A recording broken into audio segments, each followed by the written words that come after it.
Shah, by Shem Kakodash. That's all honor and glory to the Most High God through the Son, who the world ignorantly calls Jesus Christ, and of course the Holy Spirit. Right? We here closing out the Feast of Unleavened Bread, mighty feast. Um, this right here is very important as far as the closing out goes, spiritually in my aspect, because I look at it and I think about us getting out of this place, us getting out of Egypt, closing this place out, closing out this feast with the mindset of everything that we're doing, all the righteousness that we're keeping, or trying to keep, striving to be, the faith that we have. It's all us striving for us to be let out of this place, man. The same way that our forefathers were let out of the first Egypt, huh? Right? And they, they had murmurers. They had people that were, lacking in faith. So we got to make sure as we get closer and closer to being brought out of this captivity, that our faith is extremely strong, man. Right. So first we're gonna start off with Colossians chapter 3 and verse 17. This is the book of Colossians chapter 3 and verse 17. And whatsoever ye do in word or deed, do all in the name of the Lord Yahweh Shah. Right. So go ahead. So giving thanks to Yahweh and the Father by him. Right. So everything we do, whether it's by word or deed, we do all in the name of the Lord Yahweh Shah, giving thanks to the Most High. So we're grateful for the Most High that we've come together. We're grateful for the Most High that He's given us the ability to understand and know that we're Israelites and what we need to do in order to come back to the Lord and get salvation at the end of the days. Right? Read what you got. Hebrews 11 and 1. Now faith is the substance of things hoped for and the evidence of things not seen. All right, so faith is the, read one more time. So now faith is the substance of things hoped for, the evidence of things not seen. So it's not a seen thing to see us, so-called black, so-called Hispanics, Native Americans, Israelites, right, to get the hell out of the hand of the so-called white man. Right? That's not a seen thing. You don't kind of just, see it happening. Right? Our people are still getting killed at a high rate at the hands of these people. Our people are still oppressed at a high rate by these people, man. We're still on the bottom, right? That's not something that's easily seen, man. And a lot of times while we in this walk and we struggle in this walk and we go through affliction, we go through persecution, it's a very hard thing to be like, damn, why am I doing this? Am I really going to get out of here? Are things really going to change? Are things really going to get better? Well, that's why you got to have faith. That's got to be the separation between you entering and seeing the kingdom and not seeing the kingdom. Because those that did not see the kingdom, right, they didn't have that faith, man. They didn't have that belief. Give me Numbers 13 and 4 real quick. And read that. Hold on. Get Numbers here. Read this here. Hebrews 4. Yeah. This is the book of Hebrews chapter 4 and verse 1. Let us therefore fear, lest a promise being left us of entering into his rest, any of you should seem to come short of it. For unto us was the gospel preached, as well as unto them. But the word preached did not profit them, not being mixed with faith in them that heard it. Right, so the difference between the people that actually made this walk and continue this walk, because this is going into an account. It's going into the accounting numbers, right? Read that. The difference is really simply that they all heard what was going to be done. They all heard that they were supposed to be going into this land. But the separation was some of them didn't believe, man, right? But ultimately, those that believe, right, they entered into this land, right? It's the same way with us. In order for us to enter into this land and enter into this rest, right, we literally have to have that faith and that belief. That's what's going to get us to continue to actually walk uprightly, even when we're being afflicted, man. Even when we're dealing with persecution. Read what you got. It's Numbers 14 and 4. And they said one to another, let us make a captain and let us return into Egypt. See, these are the ones that didn't believe, right? They seen the strength of the people in the land. They seen the stature of the people in the land. Never mind how good the land looked. Never mind how beautiful the land was. Never mind the fact that the Most High God, the powerful God that just brought them out of Egypt, said, I'm going to give you this land. All they seen was that the people that they had to come against to get the land was stronger than them, was more than them, was mightier than them, right? That's all they seen. It's the same way with our people today. They see the so-called white man, he got his armies, right? Hey, he got his guns, he got his submarines, his ships, his bombs. He has all these various different things, right?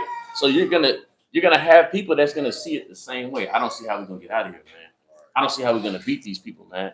Right? You're gonna have this evil report. You're gonna say, hey, you know what? Let's go ahead and just make a deal with the so-called white man. Right? Our people wanted to go back to Egypt, man. Some of our people are literally gonna say, let's just make a deal with them, man. Let's just cut a deal. I'll give you some of my people that I know. Right? You're gonna have people that's gonna do that, man. They're gonna give up their own brothers because they literally don't see a way that they're gonna be able to defeat this man. Right? But those men are not gonna enter into the rest. Right? Read on. Verse 5. Then Moses and Aaron fell on their faces before all the assembly of the congregation of the children of Israel. And Joshua, the son of Nun, and Caleb, the son of Jephunneh,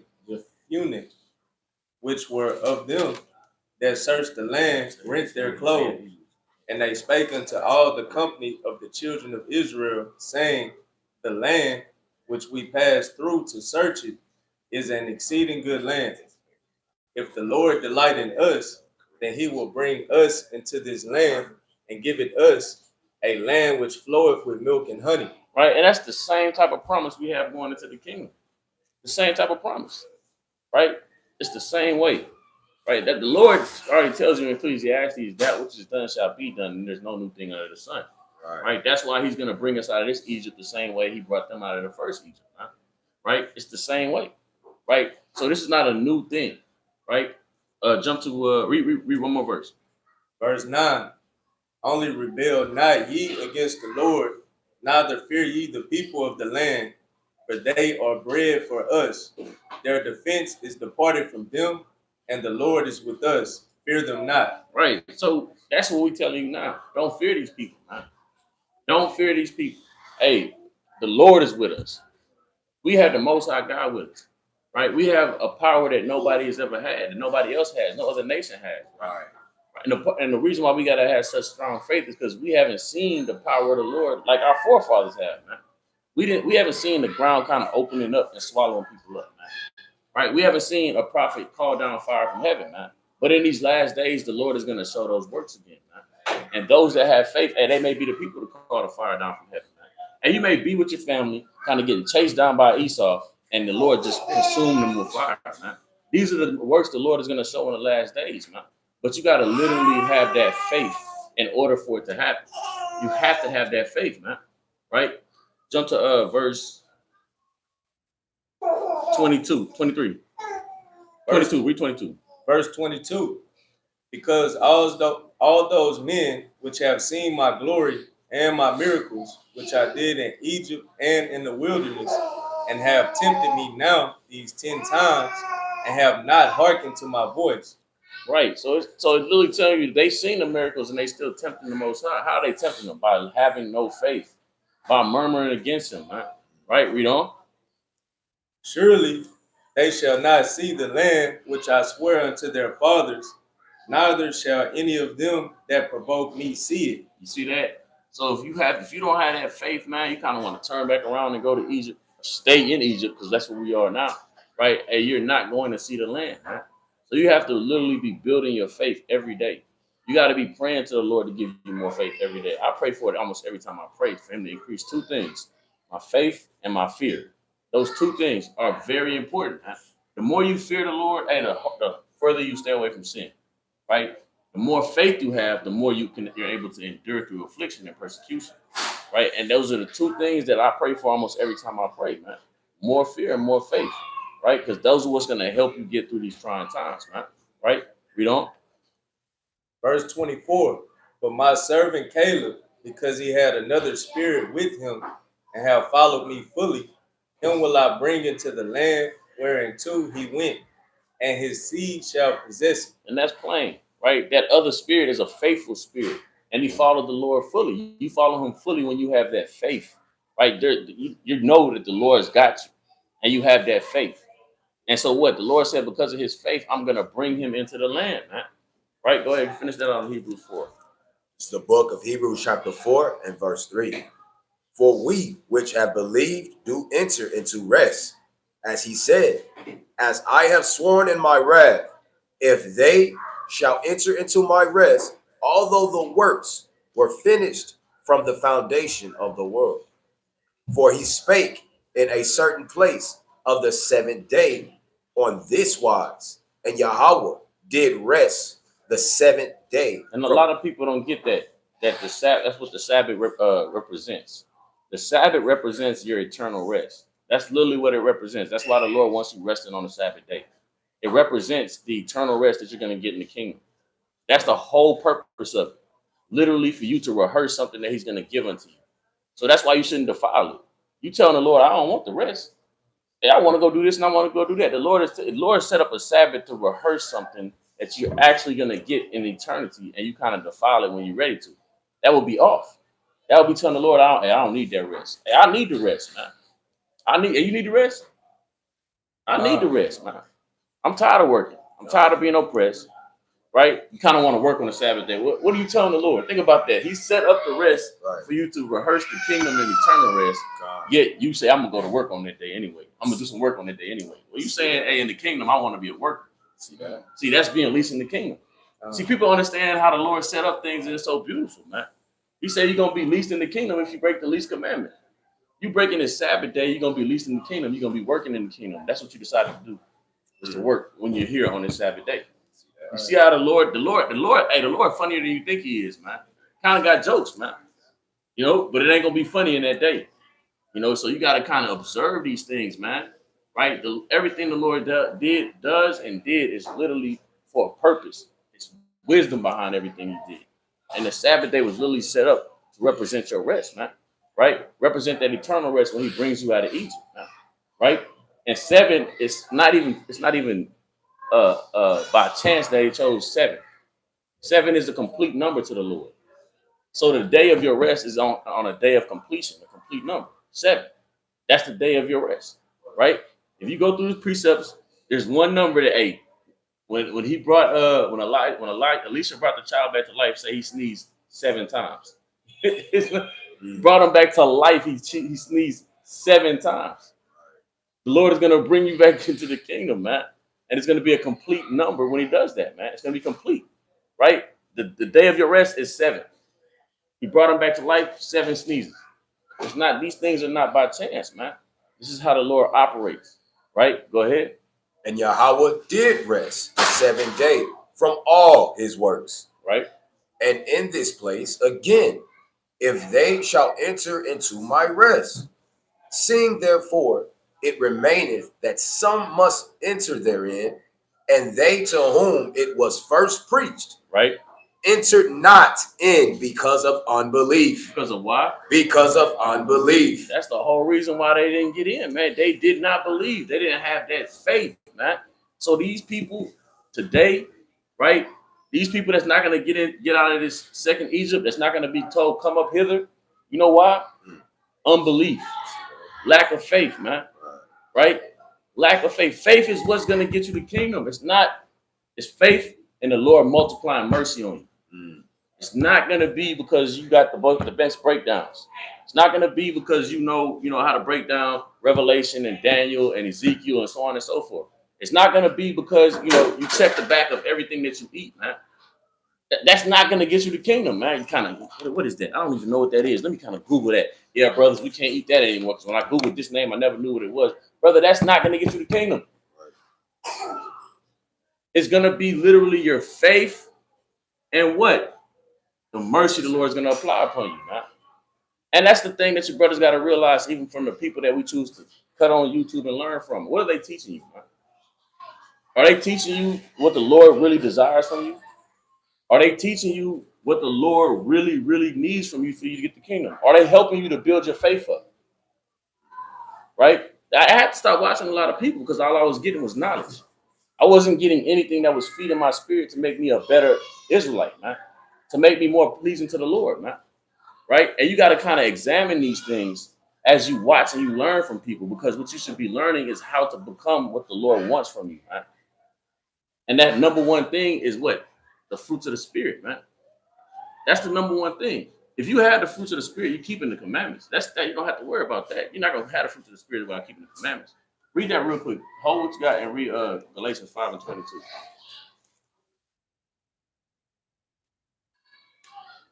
right? And it's not gonna be a long class. I'm not gonna hold brothers and sisters up, but through the Spirit, you know, we gonna move. Read whoever got to read. Yeah, you gotta go on. All right. Galatians 5:22. But the fruit of the Spirit is love, joy, peace, long suffering, gentleness, goodness, faith, meekness, temperance. That right there. Read that one again. Meekness and temperance. Temperance is what so many men in Israel lack. Temperance is what so many people so many women in Israel lack. Somebody pull up the definition of temperance. I'm on it right These are the things you have to be teaching your brothers and your sisters how to show that. How do you show temperance? How do you show meekness? You know, if you're worried about multiplying men unto you, are you showing any meekness? No. If you're worried about how many views you get on YouTube and on Instagram, are you showing meekness? You see, these things are the things that we got to examine about ourselves first, and also the people that we learn from, because those spirits know what they do. They tend to get on you, man. That's true. Next thing you know, you just like the person you learned from, man. Because it happened to me. I had to learn. I was like, damn, man, I'm look what I'm becoming. And that's really the grace of the Lord once again, showing me and putting it in my spirit. That may be your favorite teacher, but what you're getting from him is not what I want from you. That's something that we have to examine. And you got to be true to yourself when you feel that in your spirit. Otherwise, hey, you'll be damning yourself, man. We kind of counsel people on things like that, but we never think about it about ourselves, man. You know, that's very important, man. Your favorite teacher could be setting you up to die. And your reverence for him is not allowing you to see it. Examine what you're getting. Are you changing? Are you better than what you were? Do you love your people more than you used to? Are you more temperate? Are you more meek? Are you more diligent? Do you have more fear? These are the things that you got to understand, because that's going to give you the faith in the last days to literally get out of this place now. You see, Joshua and Caleb had to have an immense amount of faith to go see that land, be so young, and still be like, no, the Lord got us. But who did Joshua study under? Moses. What was Moses known to be? The meekest man. See, you gotta pay very close attention to who you study it under. It's not about their knowledge. What kind of spirit do they carry? Who did Elisha study under? Elijah. How did Elijah get out of here? What does that say about the Lord's respect he had unto Elijah? You see, you have to look at who you study under, man. That's extremely important. What are they doing for your spirit, man? It's not about their breakdowns. It's not about even how good they teach. What are they teaching you? That's what matters. It's not about, like I said, brother knows all the precepts. Okay, now what? Does he know how to apply the precepts that he's teaching you? If he doesn't, what now? Does he know how to teach you how to apply those precepts? You'll never be any better just learning a bunch of precepts or have any faith just learning a bunch of precepts and never learning how to apply them. That's why that's one of the main things we work on. My brother asked me the other day how I study, and I was like, well, the reason why I don't really read like that anymore, I read to study to learn how to apply what I'm reading. So I don't sit and read books. I don't read book. No, I'll read one chapter that day. But I guarantee you I can go to 20 different ways of how somebody else in the scripture applied what I read, and I can learn how to apply that to myself to make me better now. Right? Read the definition of Bible Shah. I want you to look at it real quick. That's what you're looking for. Brothers got these big phones. Oh, okay. Look like a damn iPad. So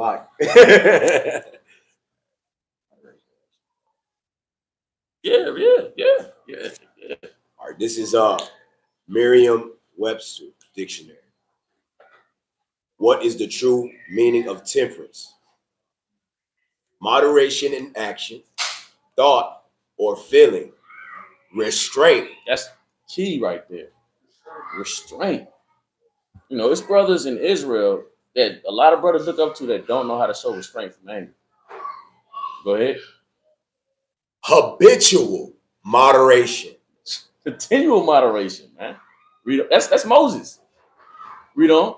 Habitual moderation in the indulgence of the appetites or passions. Moderation or abstinence from the use of alcoholic beverages. Wine of Babylon. Yeah, wine of, hey, exactly, man. Getting drunk off the wine of Babylon. You know what the biggest wine of Babylon is? What's the chief problem with the so-called white man? What's the biggest thing you can get from the wine of Babylon?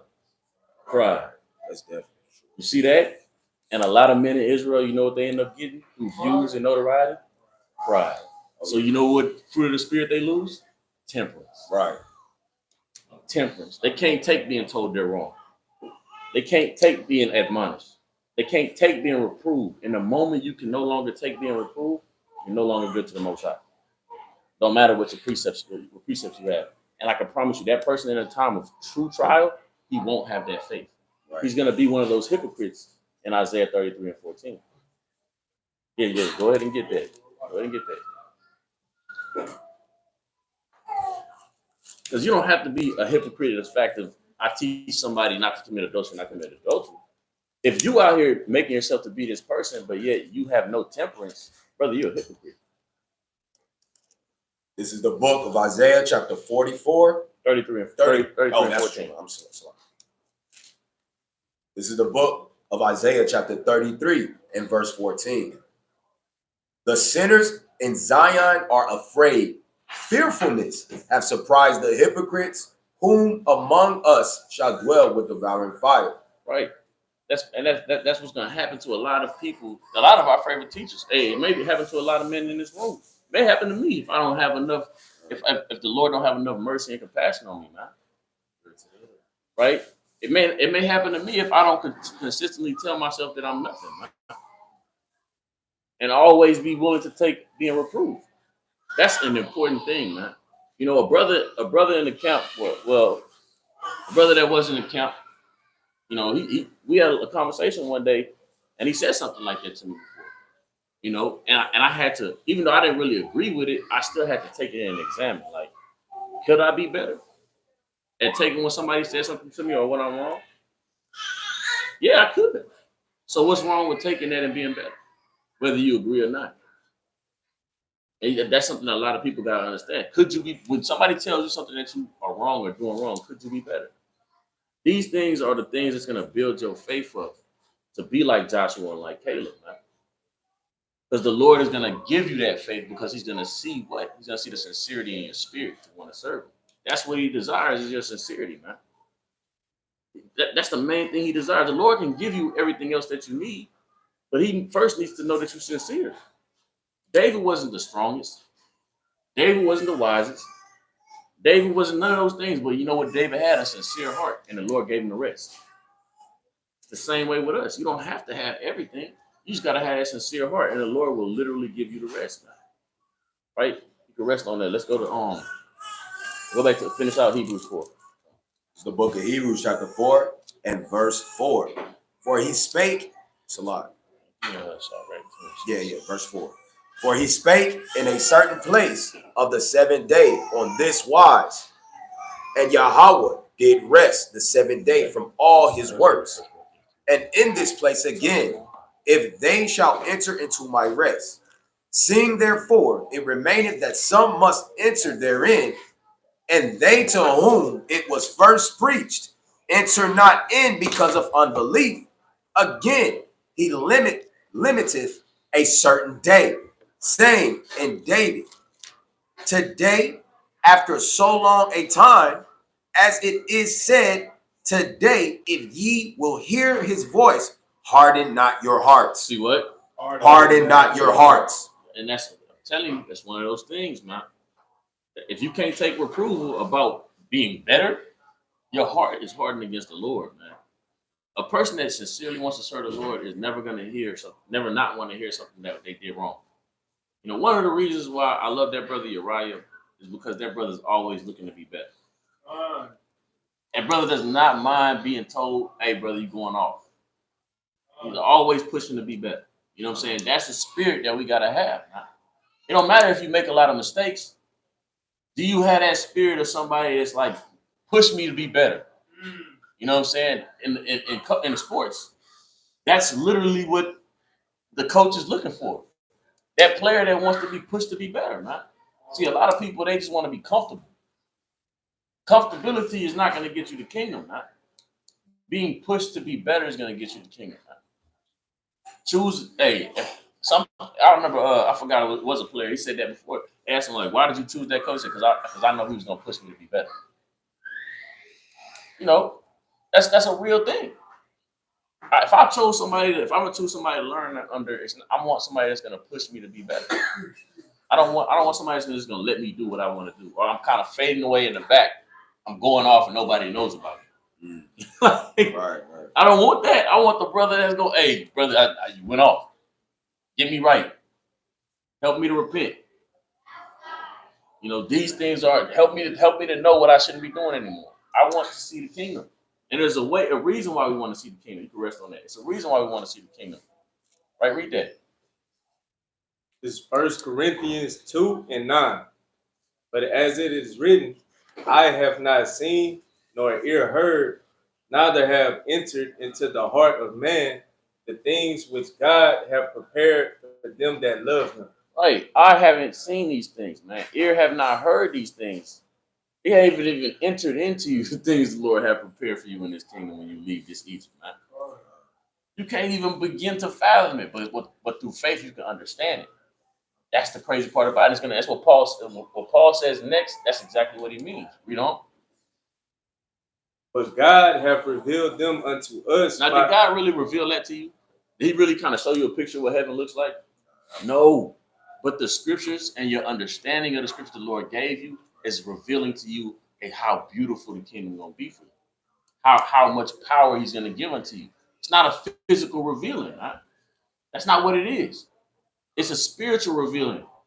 And you got to have that faith as he revealed it unto you that it's going to be that much greater than even what he's revealed unto you. Right? Go ahead. But God hath revealed them unto us by his spirit. Right, by his spirit. And we know spirit, John 6:63. His word. That's how he revealed it unto you. Right? Give me Sirach. Sirach 2:6. Believe in him, and he will help thee. Order thy way aright, and trust in him. Ye that fear the Lord, wait for his mercy, and go not aside lest ye fall. Read. Ye that fear the Lord, believe him, and your reward shall not fail. And what? Your reward shall not fail. You see, you got to have that continuous belief in the Lord, and your reward will not fail, man. What is your reward? We just read it. It's the kingdom. It's getting the hell up out of here. It's the Exodus, man. Right? It's the Exodus. It's the second Exodus. So you got to have that constant faith, man. And these things that we're talking about are the ways that the Lord is going to give you that faith that you're going to need to continue to believe in him through everything that's going to come to pass, man. Right? You got to have these things, man. Go ahead. Verse 9. Ye that fear the Lord, hope for good and for everlasting joy and mercy. See that everlasting joy, and that's the key word right there, and mercy. It didn't say everlasting joy and the law and righteousness. No, brother, it's gonna be the everlasting mercies the Lord is gonna multiply. That's gonna get you that joy in that kingdom. Right. And brothers got to really harp on mercy, man, because that's what the Lord is gonna do in order for us to see the kingdom. No man, no woman is worthy of getting that kingdom. The mercies of the Lord is what's gonna give you the kingdom. Man. That's why it says the sure tender mercies of David. We understand that David should have been put to death. That's all you got to understand. Every person in this room should have been put to death. But the sure tender mercies of David kept David, that the Lord gave David, kept him alive, man. And that sure tender mercies of David that we should be praying for is going to keep us alive. Even during Jacob's trouble. Even in the wilderness. That's what we got to be praying for and going for. Right, you can rest on that. Go ahead, read that. It's the book of Judith, chapter 8 and verse 13. And now try the Lord Almighty, but ye shall never know anything. For ye cannot find the depth of the heart of man neither can ye perceive the things that he thinketh. Right. So you can't even see the thing men think. And we got people that's trying to figure out why the Lord is doing what he's doing. Why am I going through this? Why does he put me through this? Why are we in the wilderness? Why can't I put down this sin? Like, why am I still struggling with this? Right. Well, the Lord has a reason why he's allowing you to struggle with it. You never know. You should still just be calling on his name and having faith that he's going to help you to put it down. He making you stronger and stronger for the next man that struggle with the same thing, so you can be a testimony of not giving up, man. See that? And you have no idea, we don't. Then how can ye search out Yahweh? You can't search him out. See, that's playing upon tables. Stop trying to do that. It's not going to work. Right? Jump to verse 17. No, read on to 17. Select. That hath made all these things, and know his mind, or comprehend his purpose. Nay, my brethren, provoke not the Lord our God to anger. For if he will not help us within these 5 days, he hath power to defend us when he will, even every day, or to destroy us before our enemies. Do not bind these counsels of the Lord our God, for Yahweh is not as man. Right, the Most High is not as man. So you ain't gonna never be able to understand him. And if he's gonna help you, he's gonna help you. But he already promised us he's gonna help you. He already promised he's gonna help us. He's already told us he's gonna get us up out of this place, man. Right? It's on you to have the faith that it's gonna happen, man. But like I said, the Lord has to ultimately give that to you. And the way for him to give that to you is through the sincerity in your heart, man. And you got to prove that sincerity. Every day is an opportunity to prove that sincerity. Right? Read what you got, J. Mike. 2 Ezra 15. This 2 Ezra 15 and verse 10. Behold, my people is led as a flock to the slaughter. I will not suffer them now to dwell in the land of Egypt. In the land of, and we know this is after the first Egypt. So it's talking about here. The Lord is saying, I'm not going to suffer my people to dwell in the land of Egypt. So he's already told us that we're not going to remain here. He's already told us that, hey, I'm going to get them the hell up out of here. Right, read on. But I will bring them with a mighty hand and a stretched out arm and smite Egypt with plagues as before, and will destroy all the land thereof. Right. The Lord is going to destroy this place. Right? He's going to bring us out the same way he did before, man. With the same plagues. Now we understand it's not gonna. The Lord he's very crafty. It's not gonna be literal frogs. That's a whole other deep type of breakdown. But nonetheless, the Lord he's gonna bring us out with the same type of plagues that he brought us out with before. All right, give me Jeremiah 23 and 7. Jeremiah 23 and 7. Therefore, behold, the days come, saith the Lord, that they shall no more say, the Lord liveth, which brought up the children of Israel out of the land of Egypt.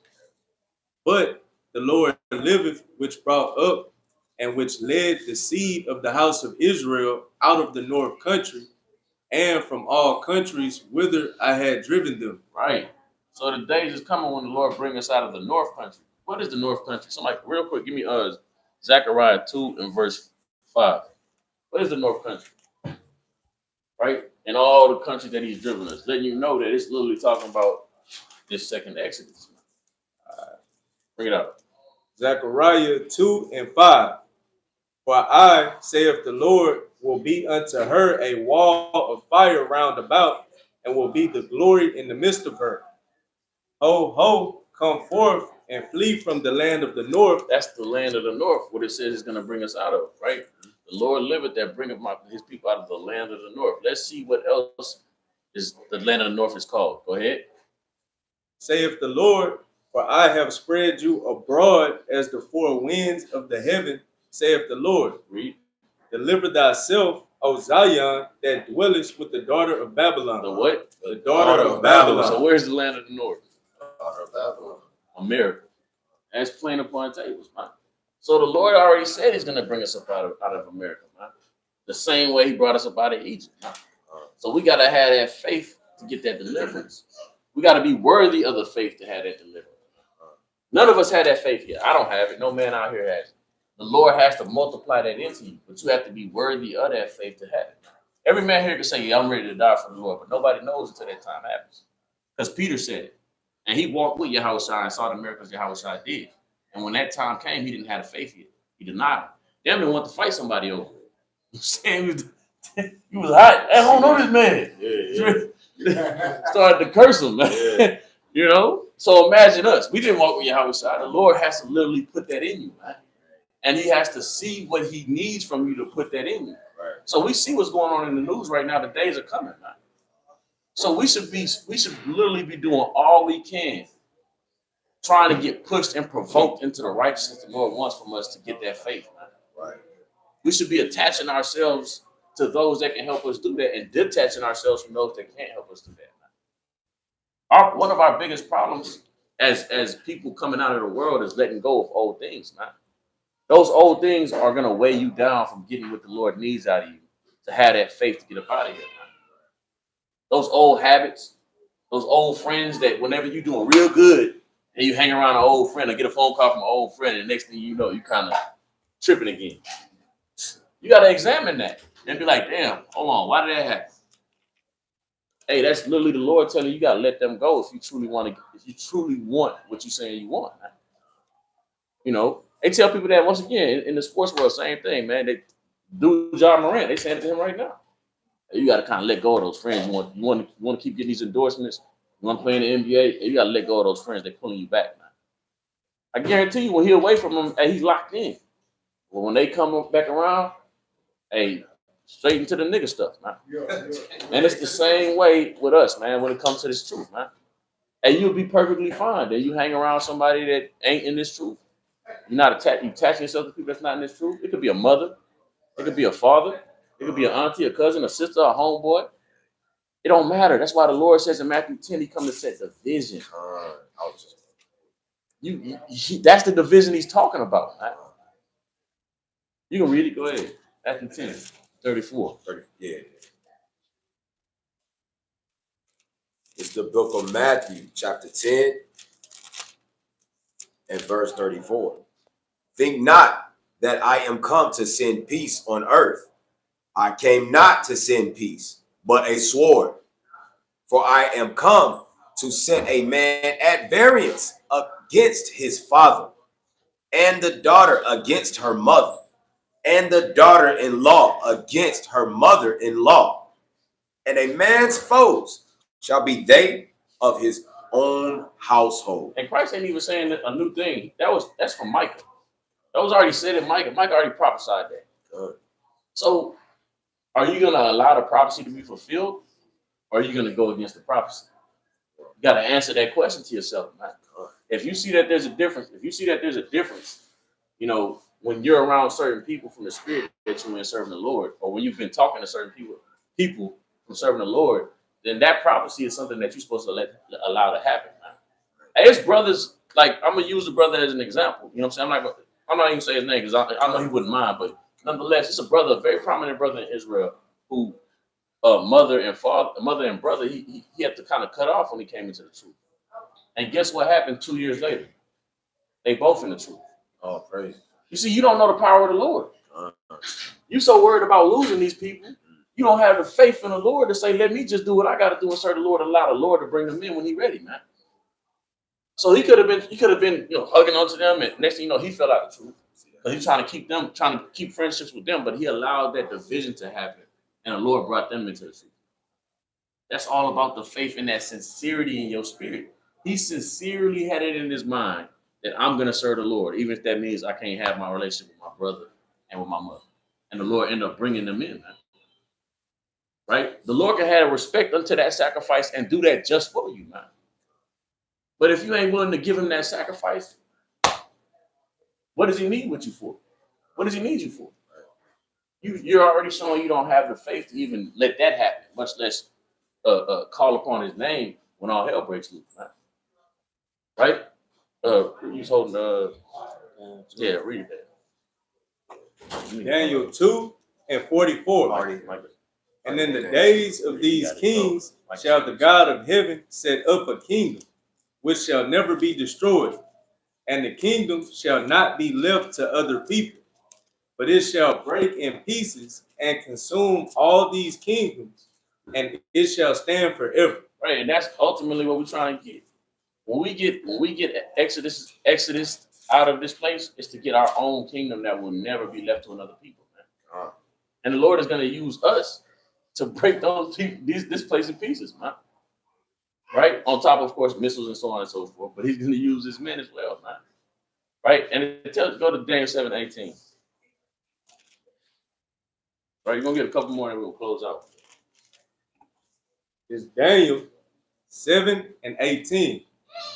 But the saints of the Most High Right? shall... Who are the saints? The Israelites. Right? Read on.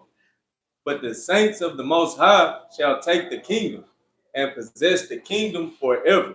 That's plain. Right? That's what we after. That's what we doing this for. To take the kingdom and possess it forever. Read what you got, King. This is the book of Micah, chapter 7 and verse 4. 7:16, bro. It's a lot.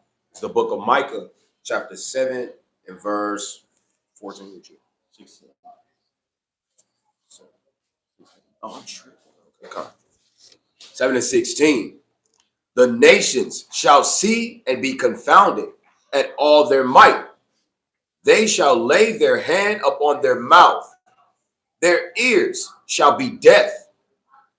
They shall lick the dust like a serpent. They shall move out of their holes like worms of the earth. They shall be afraid of the Lord our power, and shall fear because of thee.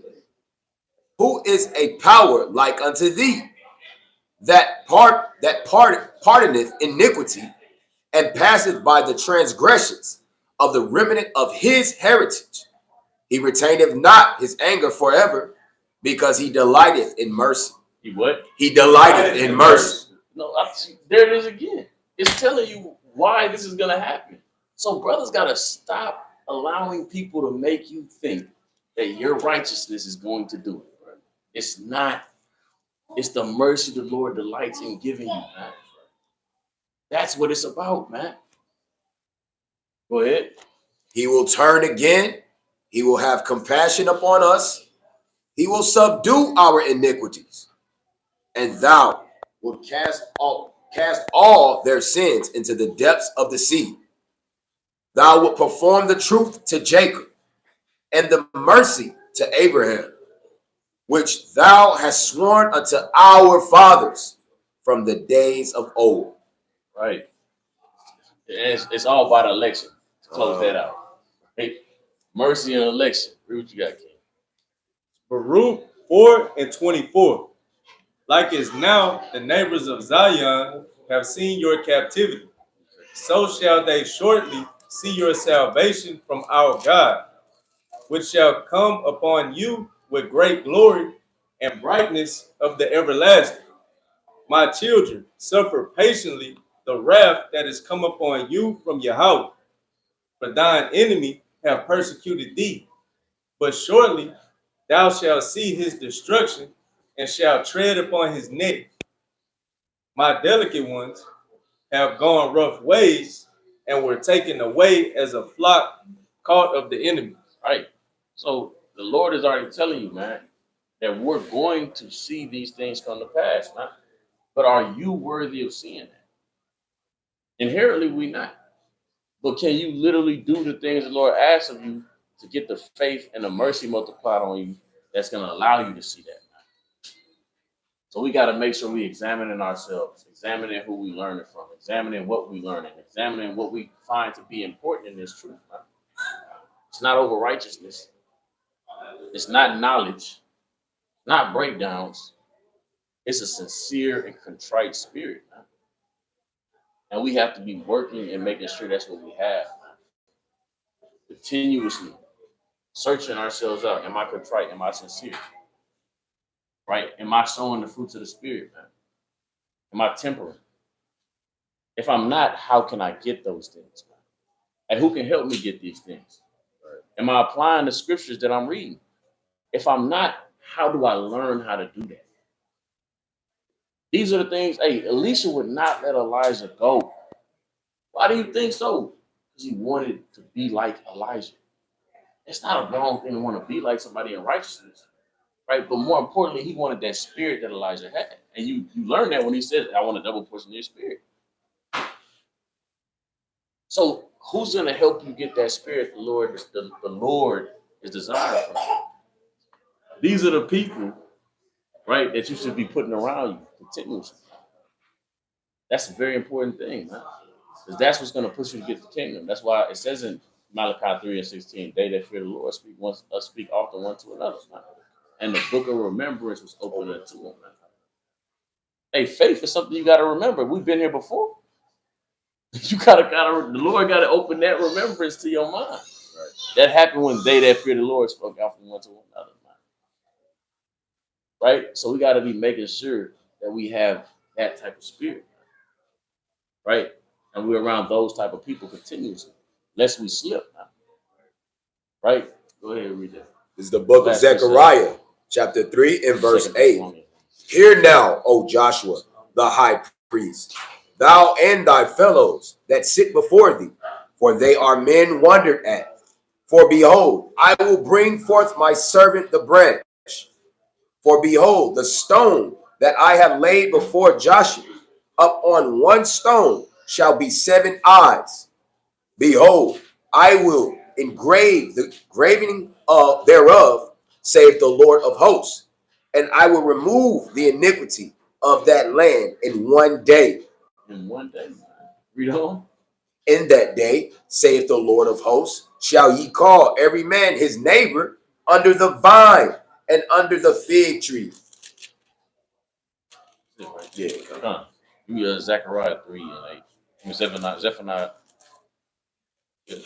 Zephaniah 16 and 20. You said Zephaniah? Yeah. 3? Yeah.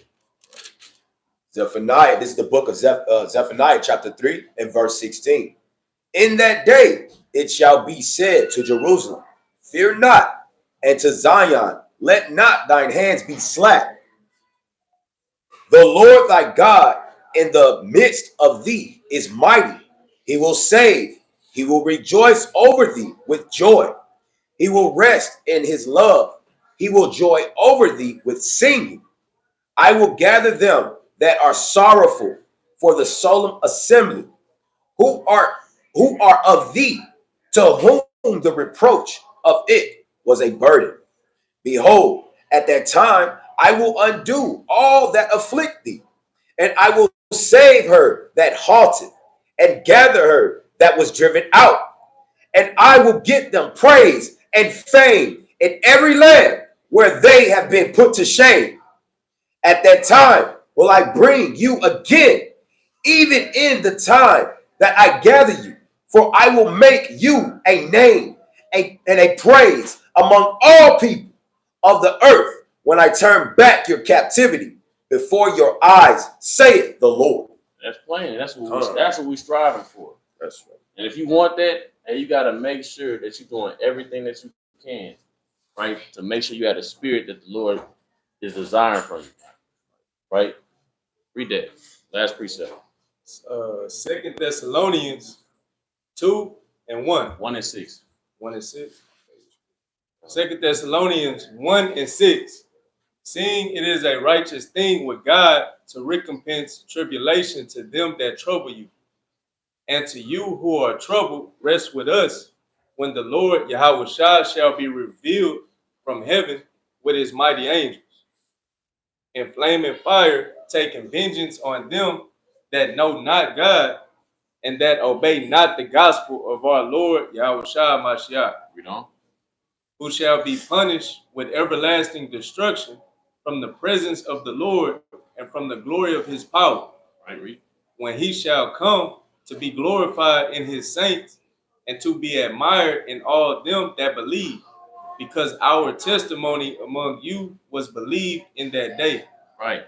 So, hey, it's a separation between those that believe and those that don't. And those that believe and have faith, hey, they're going to rest with the Lord. Right? But those that don't are going to have dwelling fire and torments. So with that, Lord willing, somebody was edified or will be edified in the coming days. Call me Shalom. Call me Shalom. Shalom. Uh, You said delivered. yeah.